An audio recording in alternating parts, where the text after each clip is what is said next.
Assalamualaikum warahmatullahi wabarakatuh. Dan salam sejahtera untuk kita semua. Pertama-tama marilah kita panjatkan puji syukur kehadirat Tuhan Yang Maha Esa. Karena berkat rahmat dan karunia-Nya lah kami dapat menyelesaikan tugas video mata kuliah pengantar ekonomi makro. Adapun dosen pengampu mata kuliah ekonomi makro yaitu Ibu Hastuti Mustaqim SPD MPD. Kami dari kelompok 4 pada kesempatan kali ini ingin mengajak teman-teman semua untuk menyelami topik keseimbangan perekonomian terbuka. Baik, langsung saja kita masuk ke dalam materi pertama, yaitu pengertian ekonomi terbuka. Perekonomian terbuka adalah perekonomian yang melibatkan diri dalam perdagangan internasional, ekspor dan impor, barang dan jasa, serta modal dengan negara-negara lain. Ketika perekonomian disebut terbuka, berarti pengeluaran negara di tiap tahun tertentu tidak sama dengan output barang dan jasanya.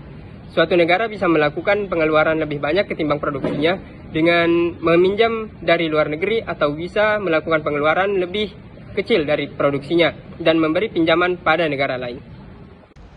Materi selanjutnya yaitu sirkulasi aliran pendapatan perekonomian terbuka. Materi ini dibagi menjadi 3. Yang pertama yaitu aliran pendapatan dan pengeluaran.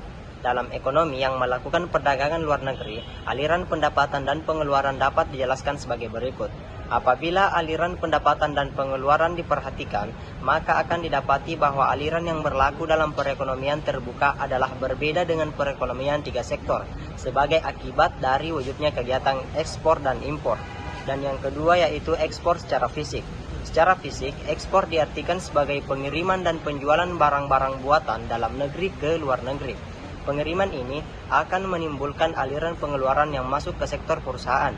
Dengan demikian, pengeluaran agregat akan meningkat dan pada akhirnya keadaan ini akan menyebabkan peningkatan pendapatan nasional.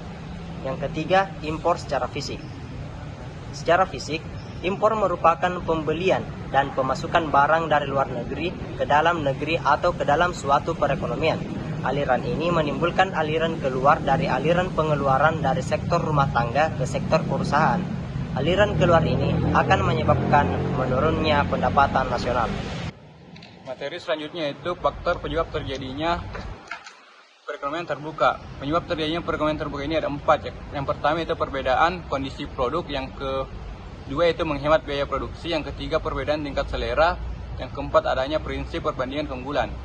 Perbedaan kondisi produk menjadi alasan suatu negara cenderung untuk melakukan perdagangan internasional. Misalkan ada salah satu negara yang mempunyai iklim tropis, tentunya memiliki kemampuan untuk memproduksi pisang, kopi dengan kualitas yang lebih maksimal, yang kemudian diperdagangkan keluar, yang ditukar dengan berbagai macam barang dan jasa dari negara lain. Yang kedua itu menghemat biaya produksi.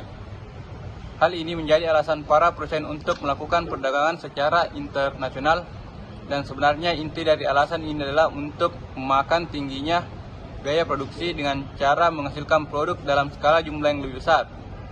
Yang ketiga itu perbedaan tingkat selera. Walaupun misalkan kondisi sebuah produk dari berbagai daerah itu sama, perdagangan internasional tetap mungkin akan terjadi apabila masing-masing penduduk di suatu negara memiliki selera yang berbeda. Contohnya, ada 2 negara yang menghasilkan daging. Yang satu adalah produsen daging sapi dan yang kedua itu produsen daging ayam. Jika produsen daging sapi memiliki selera terhadap daging ayam dan sebaliknya, tentu proses impor dan ekspor akan terjadi. Dan yang terakhir adalah adanya prinsip perbandingan keunggulan. Maksud dari prinsip ini yaitu setiap negara berspesialisasi untuk menciptakan produk yang dapat meningkatkan penghasilan atau pendapatan suatu negara, di mana negara akan memproduksi jika memiliki biaya produksi yang lebih murah dan lebih memilih untuk mengimpor ketika harga produksi lebih mahal. Materi selanjutnya adalah keseimbangan dalam perekonomian terbuka. Keseimbangan pendapatan nasional dalam perekonomian terbuka yaitu apabila perekonomian tersebut terdiri dari 3 sektor.